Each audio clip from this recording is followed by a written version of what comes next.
வணக்கம். இன்னைக்கு ஜூலை 5, 2025. நீங்க அனுப்புன தமிழ்நாட்டு செய்திக்குறிப்புகளை கொஞ்சம் ஆ ஆழமா பார்க்கலாம் வாங்க. நிர்வாக மாற்றங்கள் இருக்கு, அப்புறம் உங்க அன்றாட வாழ்க்கையில பாதிக்கிற சில விஷயங்கள், சில முக்கிய நிகழ்வுகள்னு நிறையா இருக்கு. இது மூலமா இன்னைக்கு தமிழ்நாட்டுல என்ன நடக்குதுன்னு சீக்கிரமா, அதே நேரம் கொஞ்சம் தெளிவா புரிஞ்சுக்கலாம். முதல்ல உங்களை நேரடியா பாதிக்கக்கூடிய சில அறிவிப்புகள் பார்க்கலாம். இன்னைக்கு பாருங்க, சென்னை, கோவை உட்பட ஒரு 16 மாவட்டங்கள்ல காலையில 9 மணிலேருந்து மதியம் 2 மணி வரைக்கும் கரண்ட் கட் இருக்குன்னு சொல்லியிருக்காங்க. உங்க ஏரியா இதுல வருதான்னு ஒரு தடவை பார்த்துக்கோங்க. இது பராமரிப்பு வேலைகளா இருக்கலாம், ஆனாலும் கொஞ்சம் கஷ்டம்தான். அப்புறம் கோயமுத்தூர் போறவங்க இல்ல அங்க இருக்கிறவங்க கவனிக்க வேண்டியது, இன்னைக்கு மதியம் 12 மணிலேருந்து சாயங்காலம் 6 மணி வரைக்கும் இஸ்கான் கோவில் தேரோட்டம் இருக்குதாம். அதனால சில மெயின் ரோட்ஸ்ல போக்குவரத்து மாத்திருக்காங்க. ஸோ கொஞ்சம் பிளான் பண்ணிக்கோங்க. ஆமா, ஆமா. இந்த கரண்ட் கட்டு, அப்புறம் இந்த ரூட் டைவர்ஷன் இதெல்லாம் பிளான் பண்ணதுதான். ஆனாலும் நம்ம டெய்லி லைஃப்ல இதோட இம்பாக்ட் இருக்கும் இல்லையா? அதனால அஃபிஷியல் அறிவிப்ப அப்பப்ப பாத்துக்கிறது நல்லது. அதோட நீங்க சொன்ன குறிப்புகள்ல வானிலை மையம் கூட ஜூலை 10ஆம் தேதி மிதமான மழைக்கு சான்ஸ் இருக்குன்னு சொல்லியிருக்காங்க. அதையும் நோட் பண்ணிக்கணும். சரி, இப்போ கொஞ்சம் நிர்வாகம் பக்கம் போலாம். மாநிலத்துல 9 ஐஏஎஸ் ஆபீசர்ஸ் டிரான்ஸ்ஃபர் பண்ணிருக்காங்கன்னு நியூஸ் இருக்கு. இது நிர்வாகத்துல அப்பப்ப நடக்கிறது தான், வழக்கமான ஒண்ணுதான். ஆனா சில சமயம் எதுக்காக இந்த இடமாற்றம், பின்னணி என்னன்னு யோசிக்க வைக்கும். உங்க குறிப்புல காரணம் இல்ல, இருந்தாலும் இது எஃபிஷியன்சி கூட்டுறதுக்கா இல்ல வேற எதுவும் பாலிசி ரீதியாவான்னு பார்க்கலாம். அடுத்து ஒரு முக்கியமான அரசியல் சட்டம் சம்பந்தப்பட்ட விஷயம். முன்னாள் அமைச்சர் பொன்முடி மேல ஒரு வழக்கு இருக்கு இல்லையா? அவரு மதத் தலைவர்களை ரொம்ப விமர்சிச்சு பேசுனதா ஒரு சர்ச்சை. அந்த கேஸ்ல ஒரு முக்கிய திருப்பம் என்னன்னா, போலீஸ் சரியா ஆக்ஷன் எடுக்கலைன்னா ஹைகோர்ட்டே சிபிஐ விசாரணைக்கு உத்தரவிட வாய்ப்பு இருக்குன்னு வார்ன் பண்ணியிருக்காங்க. ஓ, அப்படியா? இது இது கொஞ்சம் சீரியஸான விஷயம்தான். கோர்ட் இந்த அளவுக்கு இன்டர்வீன் பண்றதும் சிபிஐ வரைக்கும் போகும்னு சொல்றதும் கவனிக்க வேண்டிய ஒண்ணு. இது அந்த கேஸோட தீவிரத்தை காட்டுது. ஒருவேளை நிர்வாகம் மேல இருக்கிற ஒரு அதிருப்தியை கூட காட்டுதான்னு பார்க்கணும். நாங்க இந்த தகவலை செய்தியா மட்டும்தான் சொல்றோம், சரிங்களா? இதுல எங்க கருத்து எதுவும் கிடையாது.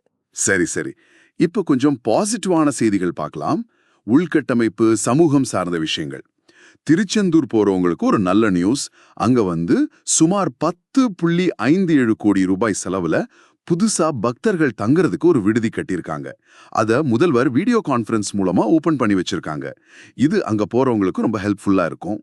ஆமா, இது நல்ல விஷயம். அதே மாதிரி வேலை தேடுறவங்களுக்கும் இன்னைக்கு ஒரு முக்கியமான நாள். நாமக்கல், திருப்பத்தூர் மாவட்டங்கள்ல இன்னைக்கு, அதாவது ஜூலை 5ஆம் தேதி பெரிய வேலைவாய்ப்பு முகாம்கள் நடக்குது. இதுல 250க்கும் மேற்பட்ட பிரைவேட் கம்பெனிஸ் வர்றாங்களாம். சுமார் 15,000க்கும் அதிகமான வேகன்சிஸை ஃபில் பண்ணுவாங்கன்னு எதிர்பார்க்கறாங்க. இது பெரிய வாய்ப்பு. இதுல பாருங்க, ஒரு இன்ட்ரெஸ்டிங்கான விஷயம் இருக்கு. ஒரு பக்கம் ஆன்மீக சுற்றுலாவுக்கு முக்கியத்துவம் கொடுத்து இந்த மாதிரி விடுதி திறக்கறாங்க. இன்னொரு பக்கம் இளைஞர்களோட வேலை வாய்ப்புக்காக இவ்வளவு பெரிய முகாம் நடத்துறாங்க. இது மாநிலத்தோட பொருளாதார வளர்ச்சிக்கும் ஒரு புஷ் கொடுக்கும். ரெண்டும் வேற வேற ஏரியாஸ் தான், ஆனா ரெண்டுமே டெவலப்மெண்ட்டுக்கு முக்கியம் இல்லையா? ஆமா. எல்லா செய்தியும் பாசிட்டிவா இல்ல. மயிலாடுதுறை பக்கத்துல ஒரு சோகமான சம்பவம் நடந்திருக்கு. தமிழக வாழ்வுரிமை கட்சியை சேர்ந்த ஒரு முக்கியமான நபரை யாரோ மர்ம நபர்கள் வெட்டி கொண்டுட்டதா ஒரு செய்தி. ரொம்ப வருத்தமான விஷயம். இது பத்தின முழு விவரம் இன்னும் வரல. போலீஸ் விசாரிச்சுட்டு இருக்காங்க. ஆமா, இது மாதிரி சம்பவங்கள் நடக்கும்போது மனசுக்கு கஷ்டமா இருக்கு. சமூகத்துல பாதுகாப்பு பத்தின கேள்விகளை இது எழுப்புது. இதுக்கு பின்னால அரசியல் காரணங்களா இல்ல வேற எதுவும் பிரச்சனையான்னு விசாரணை முடிஞ்சாதான் தெரியும். கடைசியா உங்க குறிப்புகள்ல இன்னும் 2 விஷயம் இருந்துச்சு. இந்தியா, அமெரிக்கா நடுவுல வர்த்தக ஒப்பந்தம் வர்றதுக்கு வாய்ப்பு இருக்குன்னு ஒரு சின்ன குறிப்பு. அப்புறம் சோஷியல் மீடியா சம்பந்தமா சில செய்திகள்னும் இருக்கு. ஆனா அதுல பெருசா டீடைல்ஸ் இல்ல. ஆக இன்னைக்கு ஜூலை 5 தமிழ்நாட்டுல நடந்த முக்கியமான சில விஷயங்களை பார்த்தோம். IAS transfers, current cut, traffic changes, அப்புறம் வேலைவாய்ப்பு முகாம், திருச்செந்தூர்ல புது பில்டிங், கூடவே சில வழக்குகள், சோகமான சம்பவங்கள்னு எல்லாத்தையும் தொகுத்து உங்ககிட்ட கொண்டு வந்திருக்கோம். ஆமா, இன்னைக்கு பார்த்த செய்திகள்ல ஒரு பேட்டர்ன் தெரியுது பாருங்க. ஒரு பக்கம் வளர்ச்சி பணிகள், அந்த தங்கும் விடுதி, வேலைவாய்ப்பு முகாம் மாதிரி. இன்னொரு பக்கம் daily challenges, current cut, traffic மாதிரி.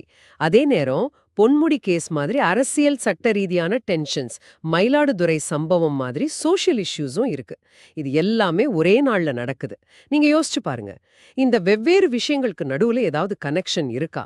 இந்த வளர்ச்சி, இந்த சவால்கள், இந்த பதட்டங்கள் எல்லாம் சேர்ந்து தமிழ்நாட்டை எப்படி மாத்துதுன்னு கொஞ்சம் ஆழமா யோசிக்க இது ஒரு ஸ்டார்டிங் பாயிண்டா இருக்கலாம்.